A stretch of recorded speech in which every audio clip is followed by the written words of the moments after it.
नमस्कार। स्वागत है आपका अपने YouTube चैनल वीके एस्ट्रोलॉजी में।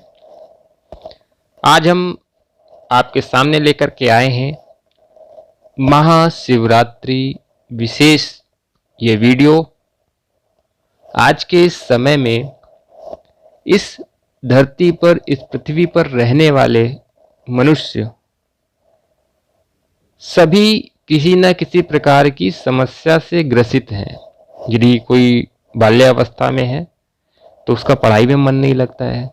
अक्सर माता पिता को ये समस्या रहती है कि मेरा बच्चा पढ़ता नहीं है।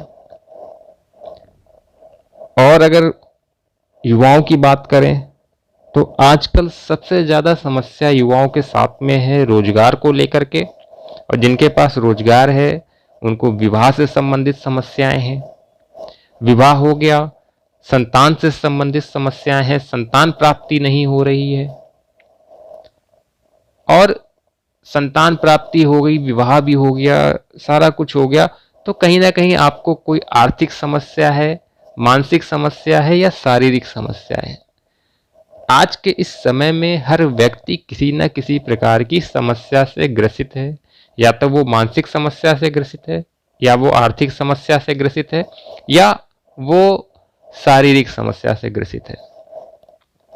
इन सभी समस्याओं के निवारण के लिए बहुत सारे आप में से लोग एस्ट्रोलॉजर के पास जाते हैं और उनको अपनी कुंडली दिखाते हैं।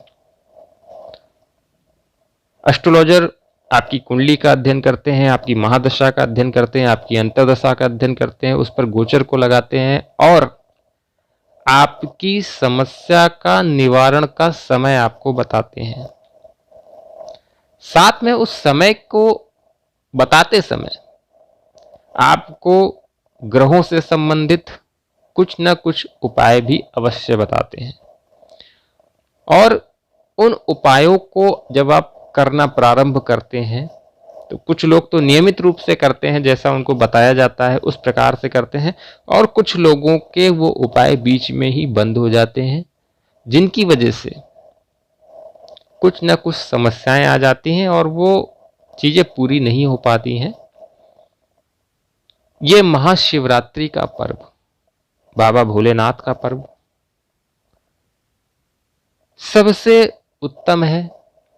आपको किसी भी प्रकार की समस्या हो, चाहे वो शारीरिक समस्या हो, चाहे वो मानसिक समस्या हो, चाहे वो आर्थिक समस्या हो, आपका विवाह ना हो रहा हो, आपको संतान से संबंधित कष्ट हो, आप किसी भी प्रकार की समस्या से परेशान हो, तो आप महाशिवरात्रि पर जो आज आपको इस वीडियो में बताया जाएगा, आप बस उसको कर लीजिए। आपका शीघ्र, अतिशीघ्र, बहुत जल्द आपकी समस्याओं का निवारण होना प्रारंभ हो जाएगा।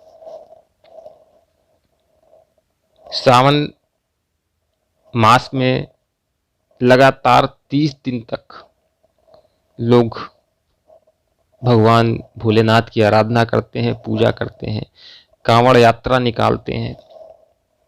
लेकिन पूरे वर्ष में अगर आप सिर्फ महाशिवरात्रि को बाबा भोलेनाथ का स्मरण कर लें, उनका पूजन, उनकी आराधना अगर आप कर लेते हैं तो बाबा भोलेनाथ प्रसन्न होते हैं। क्यों?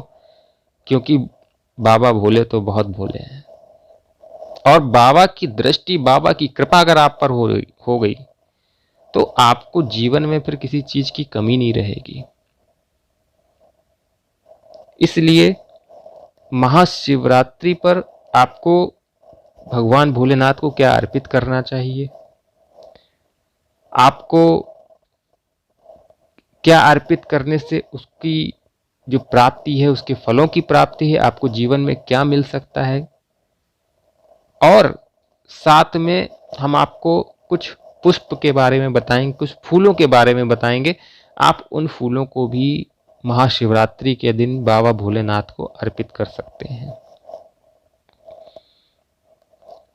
भगवान भोलेनाथ बहुत छोटी सी पूजा से, बहुत छोटी सी आराधना से, मात्र आप अगर उनका मन से स्मरण कर लें, बाबा भोलेनाथ आपसे प्रसन्न हो जाते हैं।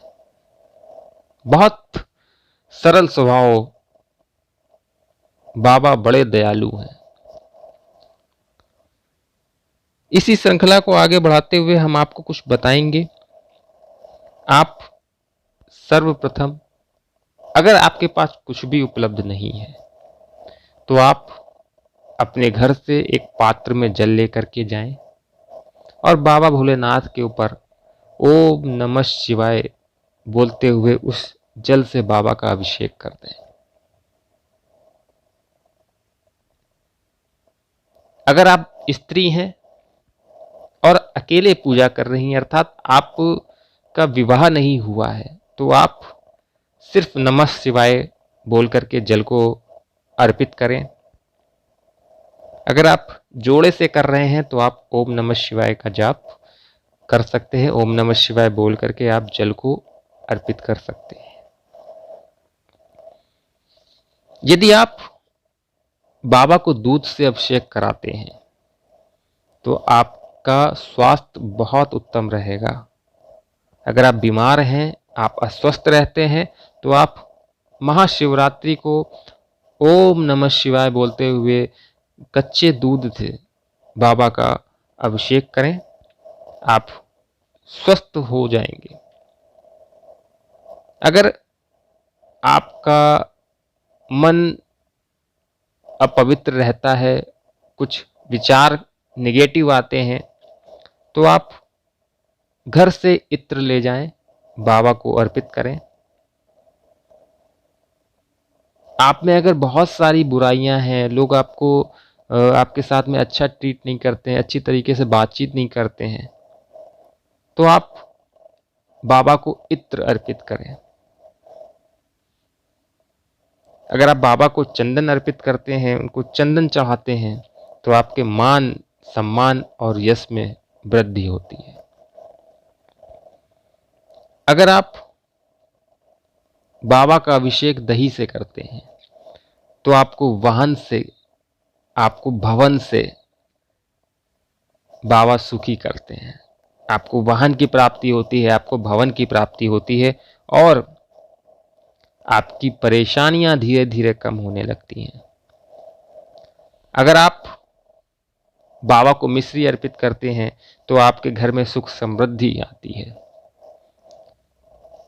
केसर अर्पित करने से आपके जीवन में सौम्यता आती है और अगर आप जल में केसर को मिलाकर के अर्पित करते हैं तो यह, जिनका विवाह होने में कोई भी बाधा आ रही है, कोई भी अड़चन आ रही है, तो आप जल में केसर को मिलाकर के महाशिवरात्रि के दिन बाबा भोलेनाथ को अर्पित कर दीजिए।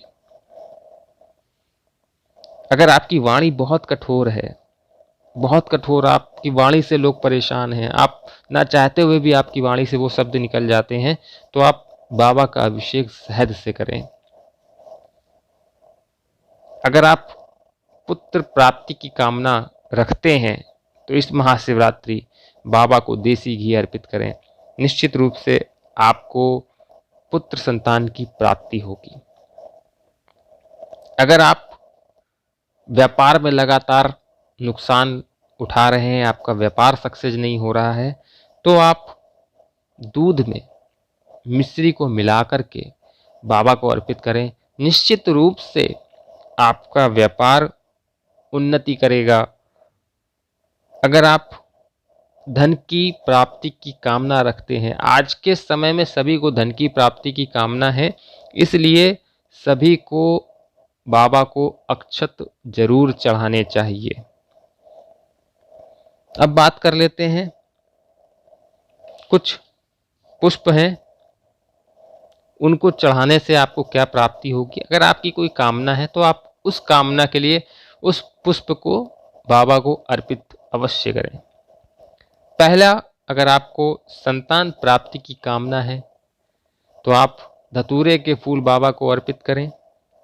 अगर आपको वाहन सुख की प्राप्ति की कामना, अगर आप चाहते हैं वाहन लेना और किसी न किसी वजह से आप नहीं ले पा रहे हैं, तो आप चमेली के फूल बाबा को अर्पित करें। अगर आपका विवाह नहीं हो रहा है और आप पुरुष हैं, आप अपने लिए सुंदर पत्नी की कामना रखते हैं, तो आप बेले के फूल महाशिवरात्रि के दिन बाबा को अर्पित करें।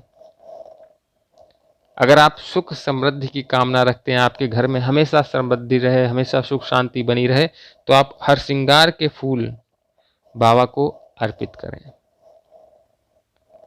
जिन लोगों का कुंडली में बुध कमजोर है या राहु से परेशान है, तो आप बाबा को महाशिवरात्रि के दिन दूर्वा अर्पित कर सकते हैं। अगर आपको लगता है आपके शरीर में ऊर्जा की कमी है, तो आप अनार के रस से बाबा का अभिषेक कर सकते हैं। इसी महत्वपूर्ण जानकारी के साथ मैं अपनी वाणी को विराम देता हूं और आप सभी को 1 मार्च 2022 महाशिवरात्रि की बहुत बहुत शुभकामनाएं देता हूं। बाबा भोलेनाथ कृपा करें। हर हर महादेव। जय शिव शंभू। बहुत बहुत धन्यवाद।